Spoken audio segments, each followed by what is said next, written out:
referee no fair. Zalim, zulm. আর্জেন্টিনার দালাল ওরা, রেফারি একটা জালিম। পবিত্র কোরআনের আয়াত হাসবুনাল্লাহু ওয়া নিমাল ওয়াকিল, Hasbunallah wa ni'mal wakeel. অর্থাৎ আল্লাহই আমাদের জন্য যথেষ্ট আর তিনি সর্বোত্তম কর্মবিধায়ক। কতটা কষ্ট পেলে এমনটা বলতে পারেন মিশরের ফুটবলার মোস্তফা জিকো। তিনি আরো বলেন, আমাদের পুরো জাতির স্বপ্ন নষ্ট করেছে রেফারি। আর্জেন্টিনার দালাল ওরা, রেফারি একটা দেশের পুরো পরিশ্রমকে এক নিমিষেই নষ্ট করে দিলেন। ম্যাচের শুরু থেকেই তিনি আমাদের বিরুদ্ধে কাজ করেছেন। চোখের জলকে সঙ্গী করে আটালান্টার সবুজ ঘাসে পড়ে থাকেন মিশরের স্বপ্নবাজরা। 3-2 গোলে শেষ তাদের বিশ্বকাপের যাত্রা। ম্যাচে ফ্রাসোয়া ল্যাটিসিয়া রেফারি হিসেবে দায়িত্ব পালন করেন।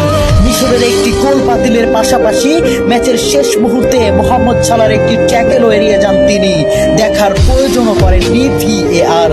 জানিয়ে রীতিমতো তুলপাড় ফুটবল বিশ্ব। ওই কাউন্টার অ্যাটাকে গোল করে আর্জেন্টিনাকে এগিয়ে দেন অ্যাঞ্জো। শেষ পর্যন্ত মিশর হৃদয় ভাঙ্গা হারকে সঙ্গী করে মাঠ ছাড়ে।